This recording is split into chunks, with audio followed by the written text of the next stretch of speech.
Industrial. Ingeniero, buenos días, gracias por estar junto a nosotros. Gracias. El tema de la LOXIMAT siempre preocupa, ¿no?, a los empleadores y sobre todo a los trabajadores, porque en la mayoría de los casos no se cumple a cabalidad esto dentro de las empresas. Lo primero que hay que conocer para pues, poder aplicarla es qué es como tal la LOXIMAT. Ok, bueno, gracias por la invitación a tu programa.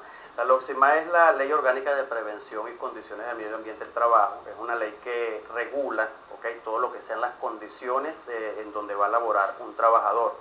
Es desconocida hasta los momentos por la poca publicidad que se le ha dado por parte de los entes o el organismo rector de la materia. Es una ley que su ámbito de aplicación es obligatoria. Regula, como hablamos anteriormente, todas las condiciones del trabajador, los organismos que van a dirigir esta operación, lo que es el tiempo de descanso legal del trabajador, lo que es las horas de sobretiempo del trabajador, lo que es todo lo que debe cumplir una empresa en lo que está escrito en esta ley. ¿Quién debe regular esa ley? Esa ley la regula el INSACEL, que es el Instituto Nacional para la Seguridad y Salud de los Trabajadores. Debe estar dirigida por ellos, pero debe de ser planificada en conjunto de empresa y trabajadores. Esto quiere decir que la ley le da un ámbito, digamos, de negociación a los trabajadores y a los empleadores para su aplicación. Sí, el ámbito de aplicación, lo que le llamas tu negociación, es establecer las elecciones de delegados de prevención, tantos delegados por parte del empleador, tantos delegados por parte de los trabajadores, los cuales van a conformar un comité de seguridad y salud laboral. Esa es como decirnos una mesa de negociación, de lo que debemos hacer, debemos cumplir, bajo qué parámetros y bajo qué esquema. ¿Cuáles son los principales aspectos que debe cumplir una empresa para con sus trabajadores que se apeguen pues, a esto de la LOXIMAT, que por ejemplo sea una novedad, que no se haya hecho anteriormente a través de otras leyes? Bueno, fíjate algo, ¿no? La utilización del tiempo de descanso del trabajador, las condiciones de saneamiento del trabajador, las condiciones de seguridad del trabajador.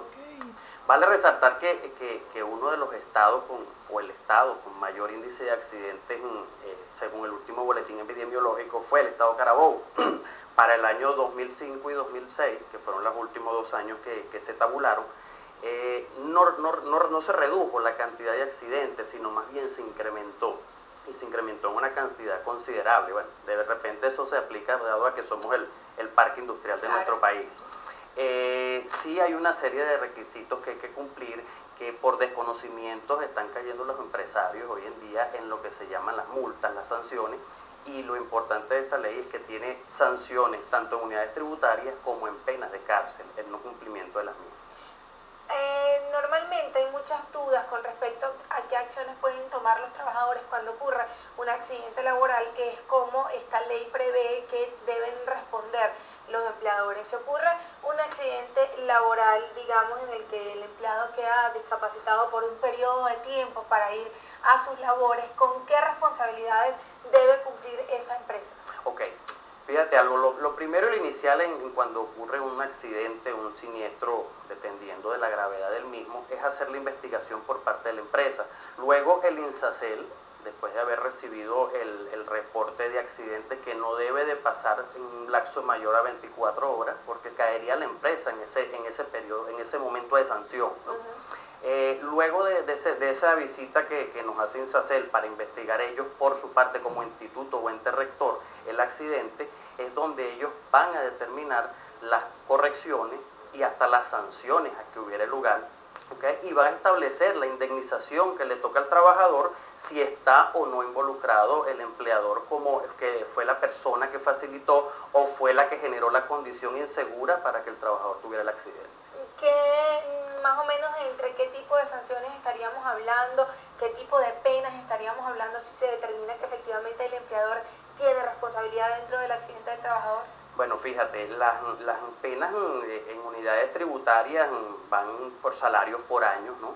Dependiendo también de la incapacidad, si es una discapacidad temporal, una discapacidad permanente, y hasta puede ir hasta trayendo penas de cárcel, lo cual ya está establecido, y sé que han habido empresas ya acusadas formalmente en la fiscalía, por haber generado la condición insegura y de repente haber también en algún momento sido inspeccionado por el INSACEL, por los organismos que rigen esto, ¿no? Y no haber hecho caso o dejar pasar las correcciones de las mismas. ¿Ha procedido alguna denuncia hasta el momento por este tipo de incidentes? Mira, hay dos empresas, las cuales por motivo evidente no voy a nombrarlas, que han sido ya formalmente acusadas, solicitando penas de cárcel por haber de repente infringido o haber generado la condición insegura donde el trabajador resultó lesionado. ¿Quiénes están exentos de cumplir esta ley? Mira, esta ley aplica para todas las empresas, cooperativas, asociaciones legales. Los únicos que están exentos de esta ley, y eso es por su condición, son los miembros de la Fuerza Armada Nacional. Digamos, ¿qué ámbito cubre esta ley? Aparte de lo que estábamos hablando en cuanto a lo que tiene que ver con la seguridad como tal del trabajador, en cuanto a sus beneficios, reivindicaciones salariales en el LOCSIMAT, ¿toma en cuenta algo que tenga que ver con esto, contratación colectiva, salarios caídos, etcétera, etcétera? Bueno, fíjate, la LOCSIMAT ni los delegados de prevención tienen la facultad de introducirse en lo que es la parte laboral, ¿no? Pero sí tienen algunos artículos que se van hacia eso, como son los artículos de lo que son las vacaciones. Ningún trabajador se le puede negar su periodo de vacaciones, ningún trabajador se le puede retardar el periodo de vacaciones. El hacer esto se contrae una sanción con una falta tipificada en la LOCSIMAT como muy grave y acarrea multas de 76 a 100 unidades tributarias por trabajador que se le retarde ese beneficio. Recordándonos que la LOCSIMAT, las multas y las sanciones a los empleadores son por trabajadores más no por una sola persona. Los trabajadores que consideren que se están violando sus derechos, que no se está cumpliendo con esta normativa legal, ¿a dónde deben acudir, por lo menos aquí en el estado Carabobo? Ok, en el estado Carabobo tenemos el INSACEL, que se encuentra en Guacara, en antigua sede del Seguro Social, a una cuadra antes del Banco de Venezuela. Allí con gusto lo atienden, le toman su denuncia, el INSACEL dicta las pautas a seguir en torno a esa denuncia. ¿Proceden las denuncias con el INSACEL realmente? Ya comentamos que habían dos, pero el trabajador puede tener garantía de que al ir para allá no, por ejemplo, va a ser votado de su empresa y realmente va a haber una investigación que tome en cuenta su palabra. Bueno, fíjate, recuerda algo, ¿no? Esta ley está muy de moda por esto, porque se han sancionado empresas con unidades tributarias astronómicas, los trabajadores son amparados. Si hay delegados de prevención o trabajadores que hacen uso de esta ley y son despedidos en su momento, inmediatamente son reingresados y reincorporados a su faena, porque la intención de esta ley es esa, pues proteger a los trabajadores y que no por hacer uso del pedir el respeto a su vida, el derecho a su seguridad laboral, vayan a ser despedidos. Si hay multas astronómicas que les han impuesto a empresas y sí procede. De verdad que realmente es muy importante que todos nos pongamos al día en esta materia. Muchísimas gracias, ingeniero Manuel Felipe Galeán, por darnos un vistazo pues en lo que tiene que ver con esta ley que, como ustedes bien saben, y como bien nos explicaba, pues protege todo lo que tiene que ver a los trabajadores a nivel de empresas, compañías, etcétera, etcétera. Cumplimos compromisos comerciales, no se retiren ustedes, que a la vuelta más entrevista a través de Periodismo al Día por DAP Televisión.